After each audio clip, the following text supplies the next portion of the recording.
E aí, amantes da cerveja, tudo bom? Chegou a vez dela. San Bernardos Abete-Dodite.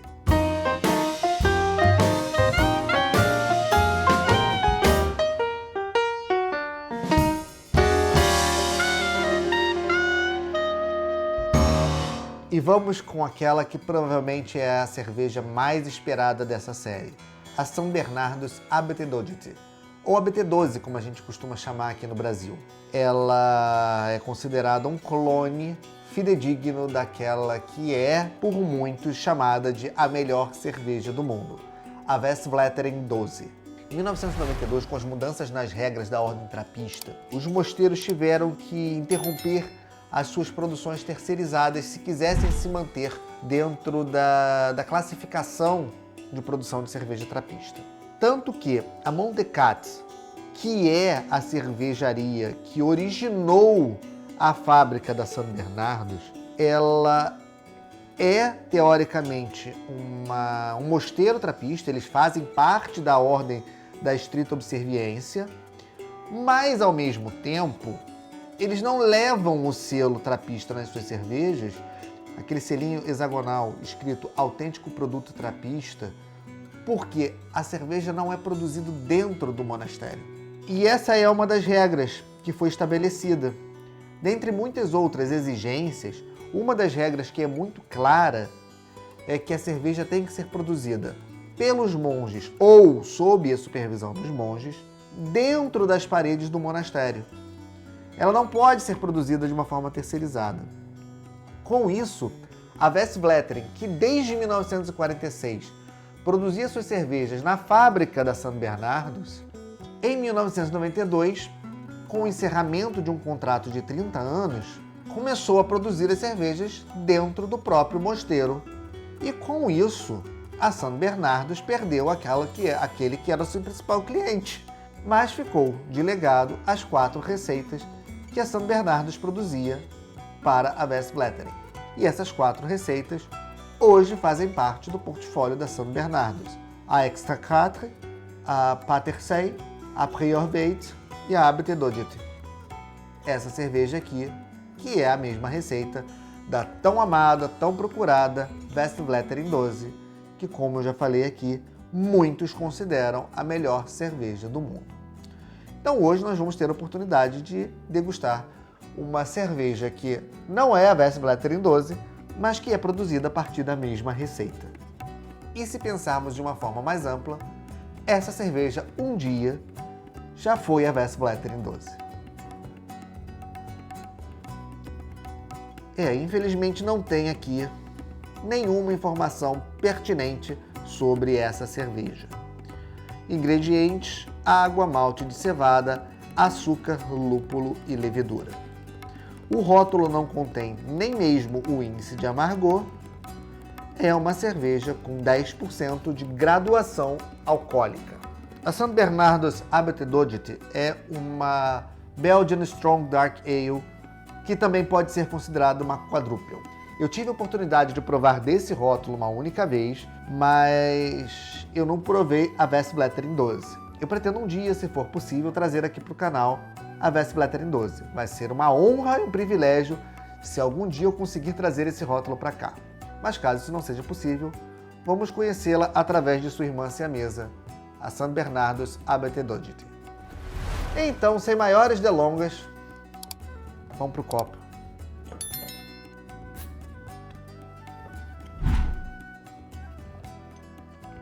O aroma já tomou conta aqui.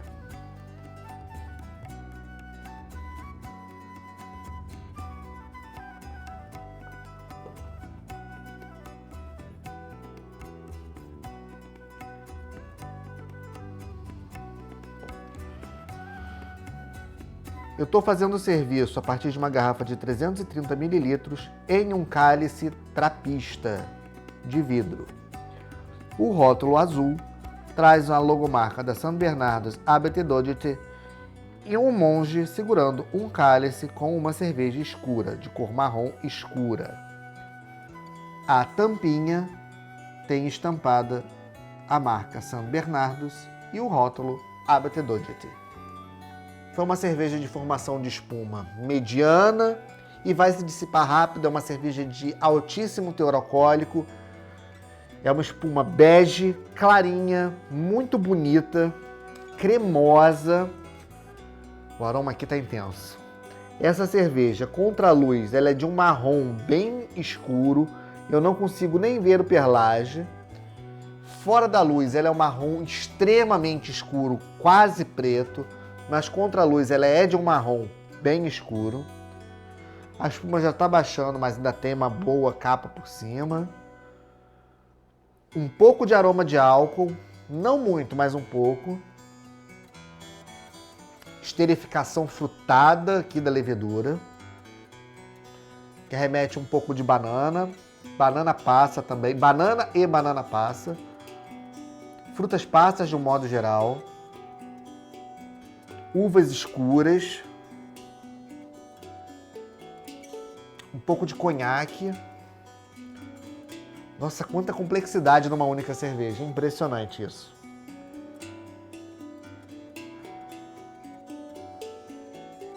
Tem uma pegada meio vináceo.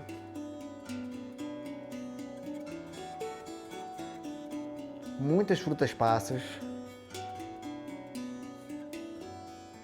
Um aroma bem complexo. Muito complexo.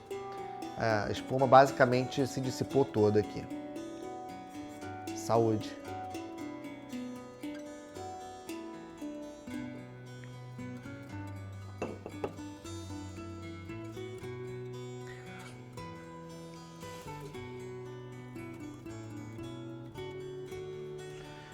É uma cerveja que realmente beira a perfeição.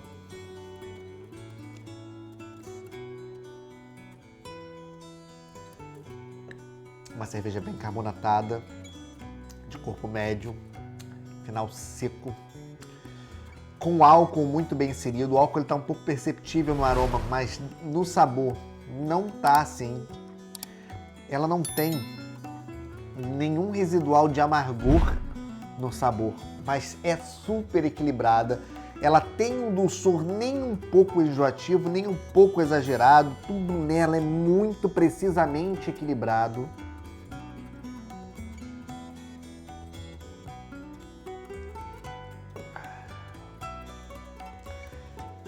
Uma coisa é um fato.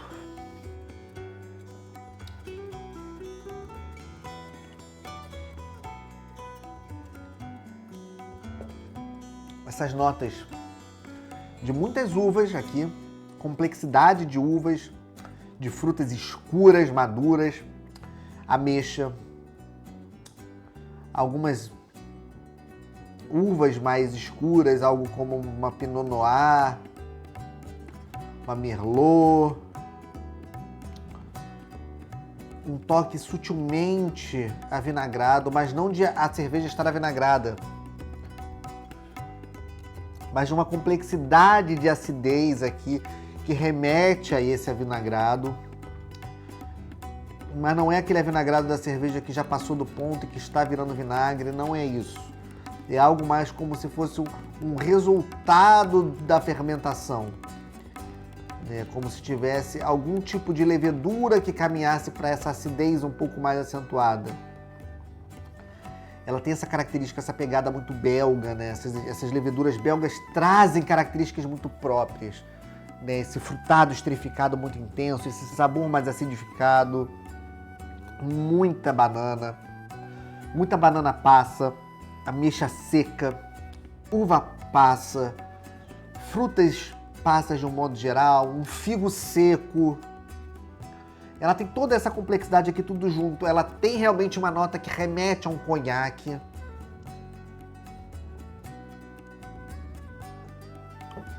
O corpo é médio, ele não chega nem a ser licoroso. É de uma complexidade extrema. Que cerveja complexa, agradável, rica. Uma cerveja que preenche a boca, de sabor duradouro na boca, com essas notas. Elas são elegantes, é uma cerveja que cairia muito bem no inverno. A gente vê pela graduação alcoólica dela, 10%, mas ela acompanharia muito bem um Natal, aquelas comidas de Natal, que a gente costuma ter muitas oleaginosas, amêndoas, castanhas, a gente tem frutas passas, e isso está nesse universo que essa cerveja traz, essa gama de informações que essa cerveja traz, com tanta complexidade, com tanta riqueza, com tanta informação. Iniciantes, é uma cerveja muito gostosa, maravilhosa, e eu tenho certeza que vocês vão amar, mas vocês não vão aproveitar 100% do que ela tem para oferecer. E a gente está falando aqui de um rótulo que é um clone da Westvleteren 12. Então, uma dica é: aprimorem seu paladar, evoluam no conhecimento cervejeiro, experimentem mais rótulos, experimentem cervejas lupuladas, cervejas maltadas, cervejas complexas, cervejas alcoólicas. Evoluam no conhecimento das possibilidades cervejeiras antes de provar desse rótulo. Toda experiência é válida. Se vocês provarem agora, certamente vocês vão amar essa cerveja, mas não vão aproveitar tudo que ela pode oferecer, porque ela é muito complexa, é muita informação. Então, se vocês não têm o paladar apurado, o paladar treinado, o paladar acostumado já com tanta informação que uma cerveja traz, com todas essas características, por exemplo, de uma levedura belga, com as características desses maltes mais complexos, aqui tem algo que remete a tipo um caramelo queimado, melaço de cana, tudo isso está junto aqui. Você consegue pescar todas essas notas nessa cerveja. Mas se vocês forem experimentar isso, assim, sendo logo a primeira cerveja, a segunda cerveja, a terceira cerveja, depois de ter experimentado somente as cervejas de boteco, vocês vão estar limitando muito o conhecimento que vocês têm, a experiência sensorial que vocês têm, para apreciar essa cerveja como ela deve ser apreciada. Certamente os monges que desenvolveram essa receita tinham em mente um louvor divino e representaram isso de forma impecável nessa cerveja. Então o que eu falo para quem é marinheiro de primeira viagem é: experimentem, mas experimentem daqui a algum tempo. Provem outras cervejas antes. Temos um monte de dica aqui no canal de cervejas legais. Vão para as cervejas de trigo, vai para as Weissbiers, vai para a Witbier belga, que você vai começar a entender um pouco sobre essa esterificação belga, esse aroma frutado, a complexidade das leveduras belgas. Vai para uma Double, para uma Triple, vai para uma Blonde Ale, uma Belgian Blonde Ale. Começa a navegar um pouco nesse universo da escola belga, uma Belgian Saison, para vocês começarem a entender essa complexidade. Conheça um pouco das cervejas inglesas para entender um pouco dos maltes mais torrados, dos maltes mais complexos, de lúpulos mais terrosos, a escola americana, onde tudo é levado ao extremo, as cervejas lupuladas. O universo é muito amplo das cervejas. Então, vocês têm muitas opções que eu acho que deveriam vir antes dessa cerveja. Não deixem de experimentá-la, mas eduquem-se antes para apreciá-la melhor. Para os iniciados, quem já é um amante de cerveja, quem é um entusiasta de cerveja belga, quem ainda não teve oportunidade de provar dessa cerveja, ou quem tem muita vontade, como é o meu caso, de conhecer a Westvleteren 12, essa aqui provavelmente é a opção que a gente tem melhor acesso aqui no Brasil para chegar próximo a isso. Porque a Westvleteren 12 não chega aqui, pelo menos ela não chega da forma convencional. Ela não vem por nenhuma distribuidora, ela não é importada por nenhuma importadora. Então, ela é uma cerveja que a gente não tem um acesso fácil, eu diria até praticamente impossível comprá-la aqui no Brasil. Mas a gente tem uma opção que é a St. Bernardo's Abtedodite, que é a mesma receita da Westvleteren 12 e vai entregar, se não as mesmas características sensoriais, uma cerveja com uma experiência muito próxima a ela. E eu posso falar, é uma experiência única, é uma experiência singular, é uma experiência sem igual, porque a quantidade de informações, a complexidade que essa cerveja traz, as notas sensoriais, os pequenos detalhes que a gente vai pescando a cada gole, fazem com que a gente se sinta acolhido, abraçado E é uma bebida que somente pode ser produzida por um devoto fiel de um monastério que visa atender expectativas divinas com uma produção tão incrivelmente perfeita. Muito obrigado a São Bernardo e a Westvleteren por proporcionar uma experiência tão única e tão incrível e que é daquelas que a gente leva para o resto da vida. Saúde!